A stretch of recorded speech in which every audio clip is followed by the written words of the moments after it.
Baik, terima kasih pimpinan dan Pak Menteri dan jajaran yang saya hormati.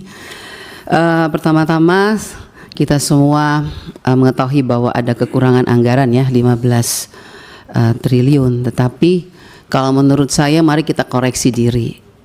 Kenapa ini terjadi? Jujur sama diri kita sendiri. Anggaran yang sudah diberikan begitu banyak tahun 2024 apakah sudah digunakan dengan baik atau tidak? Jangan kalau dikurangin kita sedih, tapi waktu dikasih banyak kita tidak menggunakannya dengan baik. Kenapa saya mengatakan tidak melakukannya dengan baik? Karena sampai hari ini Pak Menteri berulang kali saya katakan bahwa masih banyak persoalan terhadap realisasi anggaran dan penyerapan anggaran APBN itu ke daerah, baik transfer daerah, itu banyak persoalan. Mau masalah guru, sampai sekarang guru P3K yang sudah lolos P3K sampai sekarang belum dikasih SK. Provinsi NTT belum, mereka belum terima SK. Kedua, guru-guru daerah terpencil masih banyak yang belum terima juga tunjangannya. Ketiga, banyak bangunan-bangunan sekolah yang masih terbengkalai padahal dari 2021 anggarannya. Saya salah kasih contoh, di Kabupaten Kupang ada 17 sekolah bangunan yang dari 2001 sampai sekarang tidak terselesaikan. Mau lagi, kita lihat lagi dana-dana PIP.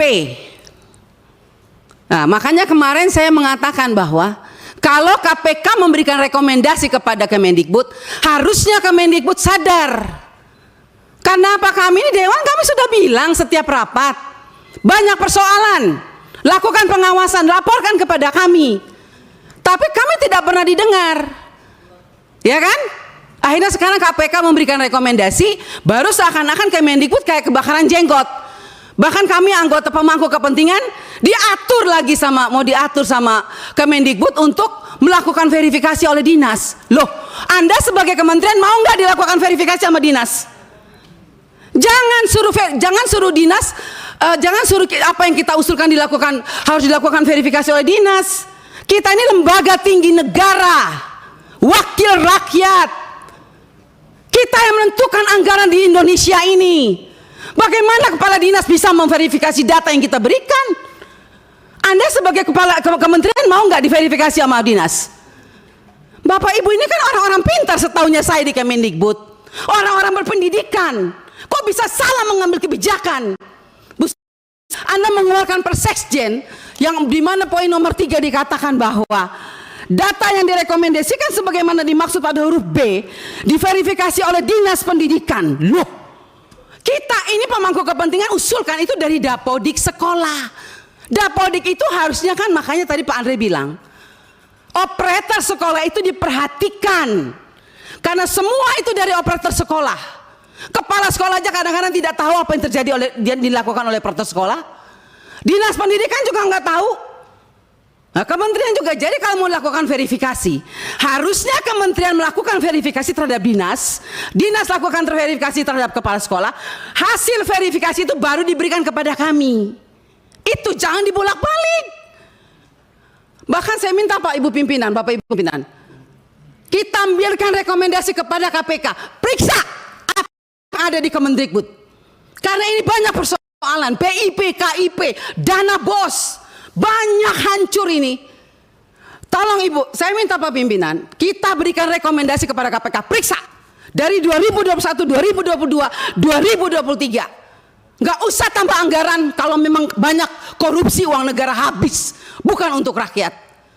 Saya marah Pak Menteri untuk sekian kalinya.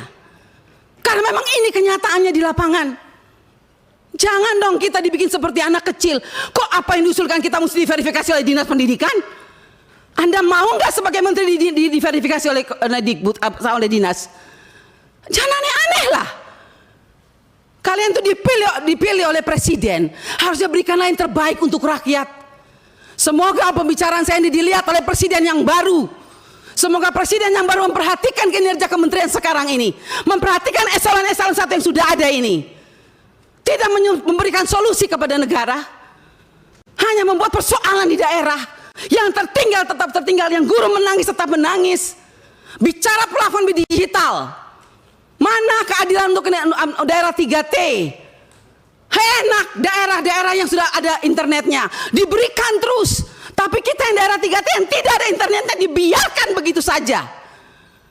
Mana keadilan sosial bagi seluruh rakyat Indonesia, Pak Menteri? Saya sangat kecewa. Kita sudah mau habis masa jabatan, Anda mungkin sebentar lagi habis, atau Anda lanjut, saya tidak tahu. Tapi saya puji Tuhan, Tuhan dan rakyat masih memilih saya kembali. Dan sampai ini, apapun yang terjadi, kita yang terpilih kembali, kita akan tetap memperjuangkan keadilan dan kebenaran untuk kemajuan anak negeri kita. Bukan untuk kita anggota dewan, bukan. Jadi jangan aneh-aneh punya pikiran negatif terhadap wakil rakyat. Semua data-data yang kita pilih itu adanya di Dapodik sekolah.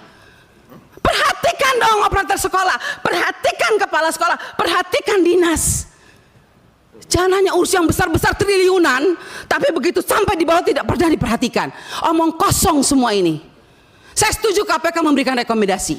Bila perlu kita berikan rekomendasi kepada KPK, periksa Kemendikbud. Biar kita lihat siapa yang bobrok, siapa yang mencintai negeri ini sebetulnya.